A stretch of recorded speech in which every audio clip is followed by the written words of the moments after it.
નમસ્કાર દોસ્તો, સુપરફાસ્ટ તાજા સમાચારમાં તમારું સ્વાગત છે। દેશ, દુનિયા અને ગુજરાતના તાજા, મોટા અને સૌથી મહત્વપૂર્ણ સમાચાર જાણીએ તે પહેલાં તમે ચેનલમાં નવા હોય તો ચેનલને જરૂરથી સબસ્ક્રાઇબ કરીને વિડીયોને લાઇક કરી દેજો। સૌથી પહેલા દોસ્તો આપણે વાત કરીએ તો અંબાલાલ પટેલની મોટી આગાહી, બંગાળની સિસ્ટમ ગુજરાતમાં ભૂકા કાઢશે। તો હવામાન નિષ્ણાત અંબાલાલ પટેલે ફરી એક વખત ભારે વરસાદની આગાહી કરી છે, જેમાં તેઓએ જણાવ્યું છે કે આજે રાજ્યના મોટા ભાગમાં ભારે વરસાદની શક્યતા છે, ત્યારે સુરત અને સૌરાષ્ટ્રમાં અતિભારે વરસાદ વરસી શકે છે। તો આની સાથે જ તેઓએ જણાવ્યું હતું કે અમદાવાદ શહેરમાં પણ આજે અને કાલે 2 દિવસ સુધી ભારે વરસાદ વરસી શકે છે। તો સુરતમાં ભારે વરસાદના પગલે શાળાઓ તેમજ કોલેજોમાં રજા જાહેર કરી દેવામાં આવી છે। બીજા સૌથી મોટા સમાચાર સામે આવ્યા છે। સંસ્કારી નગરી પાણીમાં ડૂબી। તો હવામાન વિભાગ દ્વારા રાજ્યમાં આગામી 4 થી 5 દિવસ ભારે વરસાદની આગાહી કરવામાં આવી છે, ત્યારે સૌરાષ્ટ્ર અને સુરત બાદ હવે વડોદરામાં મેઘરાજાની ધમાકેદાર બેટિંગ જોવા મળી છે। તો ભારે વરસાદના પગલે વડોદરા શહેર પાણીમાં ડૂબ્યું હોય તેવા દ્રશ્યો પણ સામે આવ્યા છે, તેમજ ગત રોજ સુરતમાં પણ ભારે વરસાદ પડતા ઠેર ઠેર તારાજી સર્જી છે, જે બંગાળની ખાડીમાં લો પ્રેશર સર્જાયું છે તે ગુજરાત તરફ સતત આગળ વધી રહ્યું છે। તો દોસ્તો, તમારા વિસ્તારમાં વરસેલો વરસાદ અંદાજે કેટલો હશે, ફટાફટ નીચે અમને કોમેન્ટમાં જણાવજો। આગળ દોસ્તો વધુ એક સૌથી મોટા સમાચાર મળ્યા છે। દ્વારકામાં માત્ર 5 જ દિવસમાં 50 ઇંચ કરતાં વધારે વરસાદ પડ્યો। જ્યાં દોસ્તો દ્વારકામાં મેઘરાજાનું રૌદ્ર સ્વરૂપ જોવા મળ્યું। તો માત્ર 5 જ દિવસમાં દ્વારકાનો નકશો જ બદલી ગયો છે। તો 5 દિવસમાં 50 ઇંચ કરતાં વધારે વરસાદ ખાબકતા જ્યાં જુઓ ત્યાં પાણી જ પાણી દેખાઈ રહ્યું છે। તો સૌરાષ્ટ્રમાં મેઘરાજા સતત ત્રીજા દિવસે પણ ભારે વરસાદનું જોર યથાવત રહ્યું છે। તો ઉલ્લેખનીય છે કે હવામાન વિભાગ દ્વારા આગામી હજુ પણ 3 થી 4 દિવસ સૌરાષ્ટ્ર અને સુરતમાં ભારેથી અતિભારે વરસાદની આગાહી કરી છે। બીજા સૌથી અગત્યના સમાચાર સામે આવ્યા છે। ગઈકાલે બોરસદમાં માત્ર 4 જ કલાકમાં 13 ઇંચ કરતાં વધારે વરસાદ ખાબક્યો છે। તો રાજ્યમાં મેઘરાજા મનમૂકીને વરસી રહ્યા છે, તેમજ સૌરાષ્ટ્ર, સુરત અને વડોદરા બાદ હવે આણંદના બોરસદમાં પણ સટાસટી બોલાવી છે। તો ગઈકાલે માત્ર 4 જ કલાકની અંદર 13 ઇંચ કરતાં વધારે વરસાદ ખાબકતા રસ્તાઓ બેટમાં ફેરવાઈ ગયા હતા, તેમજ મકાનોમાં પણ પાણી ફરી વળ્યા હતા। તો હવામાન વિભાગે આગામી 4 દિવસ રાજ્યમાં હજુ પણ અતિભારેથી અત્યંત ભારે વરસાદની આગાહી કરી છે, ત્યારે સુરતમાં પણ ભારે વરસાદે ઠેર ઠેર તારાજી સર્જી છે, તો લોકોના ઘરોમાં પણ પાણી ફરી વળ્યા છે।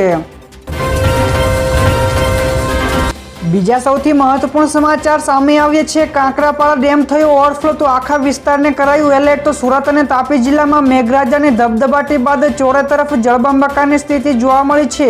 તો ભારે વરસાદના કારણે તાપીનો કાંકરાપાડાનો ડેમ ઓવરફ્લો થયો છે, તેમજ હાલ ડેમની કુલ સપાટી 160 ફૂટે પહોંચી છે, જેના કારણે નીચાણવાળા ગામ સહિતના ઘણા બધા સમગ્ર વિસ્તારોને એલર્ટ કરવામાં આવ્યા છે। તો કેટલાક વિસ્તારોમાં વરસાદી પાણી ભરાતા લોકો પણ ફસાયા છે, જેને બચાવવા માટે રેસ્ક્યુની કામગીરી પણ ચાલી રહી છે। આગળ દોસ્તો વધુ એક સૌથી મહત્વપૂર્ણ સમાચાર મળ્યા છે। વરસાદને લઈને ખૂબ જ મહત્વપૂર્ણ અપડેટ મળી છે। તો નર્મદા જિલ્લામાં આવેલો કરજણ ડેમમાં 1 લાખ ક્યુસેક પાણીની આવક થતા ડેમના 4 દરવાજા 3 મીટર સુધીના ખોલાયા છે। તો 50,000 ક્યુસેક પાણી નદીમાં છોડાયું છે, તેથી નીચાણવાળા વિસ્તારોને સતર્ક કરાયા છે, તેમજ જામનગર જિલ્લામાં છેલ્લા 24 કલાકમાં 7.5 ઇંચ કરતાં વધારે વરસાદ નોંધાયો છે। તો ઉમિયાસાગર, ફુલઝર, રણજીત સાગર, સસોઈ સહિતના જળાશયો ઓવરફ્લો થયા છે। તો તાપીના પણ સોનગઢ તાલુકામાં ડોસવાડા ડેમ પણ સંપૂર્ણ ભરાતા નીચાણવાળા 15 જેટલા ગામોને એલર્ટ કરાયા છે। તો દોસ્તો, આ સિવાયના બીજા સમાચારની આગળ વાત કરવામાં આવે તો ગોઠણસમાં પાણીમાં ખેડૂતોએ કર્યો ડાન્સ। જ્યાં દોસ્તો સોશિયલ મીડિયામાં ખૂબ જ એક વિડીયો વાયરલ થઈ રહ્યો છે, જેમાં ખેતરની અંદર ગોઠણસમાં પાણી ભરાયેલા છે, તેને 2 ખેડૂતો નાચી રહ્યા છે, જેમાંથી એક ખેડૂતની તો ઉંમર પણ મોટી છે। તો સારો વરસાદ થવાથી ગેલમાં આવીને તેઓએ ઉજવણી કરી રહ્યા હોય તેવું લાગી રહ્યું છે। તો સોશિયલ મીડિયા ઉપર આ વિડીયો ખૂબ જ વાયરલ થયો છે। તો ઉપરાંત આ વિડીયો કચ્છનો હોવાનું પણ કહેવામાં આવી રહ્યું છે। તો દોસ્તો બીજા સૌથી અગત્યના સમાચાર મળ્યા છે. તમામ શાળાઓ અને કોલેજો બંધ. તો ગઈકાલે પૂર્વ મંત્રી પણ પૂરમાં અટવાયા હતા. તો વડોદરામાં મેઘરાજાએ ધમાકેદાર બેટિંગ કરી છે, જેને લઈને શહેરની તમામ શાળા અને કોલેજોમાં આજે 25 જુલાઈના રોજ બંધ રાખવામાં આવી છે. તો જિલ્લા શિક્ષણ અધિકારીએ પણ આ અંગેનો પરિપત્ર બહાર પાડ્યો છે. તો બીજી તરફ માંગરોળના ધારાસભ્ય અને પૂર્વ વનમંત્રી ગણપત વસાવા પણ વરસાદી પૂરમાં ગઈકાલે અટવાયા હતા. તેઓ પૂરમાં અસરગ્રસ્ત માંગરોળના લીંબાડા ગામ ગયા પછી પરત ફરી રહ્યા હતા. તે વખતે અટવાઈ ગયા હતા, તેથી તંત્ર દોડતું થયું હતું. ત્યારબાદના દોસ્તો બીજા સૌથી મોટા સમાચાર સામે આવ્યા છે. ભારે વરસાદે તારાજી સર્જી. તો આ શહેરના લોકો સાચવજો. તો અરવલ્લી મોડાસાના ગ્રામ્ય વિસ્તારોમાં ગઈકાલે ધોધમાર વરસાદ વરસ્યો છે. તો નવસારીમાં પણ ભારે વરસાદ થયો છે. તેથી પૂર્ણા, અંબિકા અને કાવેરી નદીનું જળસ્તર ભયાનક સપાટીથી નજીક પહોંચ્યું છે. તો નવસારી જિલ્લામાં 200થી વધારે લોકોને સ્થળાંતરિત કરાયા છે. તો એસડીઆરએફની ટીમો પણ તૈનાત છે. તો નવસારી શહેરને પૂર્ણા નદી કાંઠેના વિસ્તારોને પણ એલર્ટ કરાયા છે. તો ભરૂચમાં પણ રેલવે સ્ટેશન સહિતના યાર્ડમાં અને રેલવે ટ્રેક ઉપર પાણી ભરાઈ ગયા છે. ત્યાર પછી આગળ દોસ્તો વધુ એક સૌથી મોટા સમાચાર સામે આવ્યા છે. અમદાવાદમાં 165માં ઇન્કમટેક્સ ડેની ગઈકાલે ઉજવણી કરવામાં આવી છે. તો અમદાવાદમાં 165માં આયકર દિવસ નિમિત્તે આયકર વિભાગ દ્વારા આયોજિત કાર્યક્રમમાં સીએમ ભૂપેન્દ્ર પટેલે પણ સંબોધન કર્યું હતું. તો તેમણે ટ્વિટર ઉપર લખ્યું છે કે આપણા માટે ગૌરવની વાત છે કે કરવેરો ભરવા બાબતે ગુજરાત દેશમાં અગ્રીમ હરોળમાં છે. તો વર્ષ 2023-24માં 64,340 કરોડ રૂપિયાનું ટેક્સ કલેક્શન ગુજરાતમાંથી થયું છે. તો ટેક્સ એ રાષ્ટ્રના વિકાસ માટે નાણાં પ્રાપ્તિનું મુખ્ય સાધન છે. તો તેમણે અગ્રણી કરદાતાઓનું પણ સન્માન કર્યું હતું. ત્યારબાદ દોસ્તો બીજા સૌથી મહત્વપૂર્ણ સમાચાર મળ્યા છે. આ વિસ્તારના રસ્તાઓ થયા બંધ. તો વડોદરામાં ભારે વરસાદના કારણે સિટી બસના 25 જેટલા રૂટ ઉપર બસો બંધ છે. તો હજુ સુધી વરસાદ બંધ નહીં થાય તો સિટી બસના તમામ રૂટો બંધ થશે. તો તાપીમાં પણ વરસાદમાં રસ્તાઓમાં પાણીમાં ગરકાવ થઈ ગયા છે. તો 87 જેટલા રસ્તાઓ વાહનોની અવરજવર માટે બંધ છે, જ્યારે વ્યારાના 22, ડોલવણના 30, વાલોડના 20 અને સોનગઢના 15 જેટલા રસ્તાઓ બંધ કરી દેવામાં આવ્યા છે. જ્યારે સ્ટેટ R&B વિભાગના 3 માર્ગો બંધ છે, જ્યારે ગ્રામીણ વિસ્તારના રસ્તાઓ બંધ થતા વૈકલ્પિક વ્યવસ્થાઓ પણ છે. તો દોસ્તો ત્યાર પછીના આગળના બીજા સમાચાર શેર માર્કેટ વિશે પણ મળ્યા છે. તો ગઈકાલે શેરબજાર ઘટાડા સાથે બંધ થયું હતું. તો શેરબજારમાં સતત ત્રીજા દિવસે ઘટાડો નોંધાયો છે, જ્યારે સેન્સેક્સમાં 280 પોઈન્ટના ઘટાડા સાથે 80,148 અંક ઉપર બંધ રહ્યો, જ્યારે તે જ સમયે નિફ્ટીમાં પણ 65 પોઈન્ટ ઘટીને 24,413ના સ્તરે બંધ થયો હતો. તો સેન્સેક્સના 30 શેરોમાંથી 20 શેરોમાં ઘટાડો, જ્યારે 10માં વધારો જોવા મળ્યો હતો.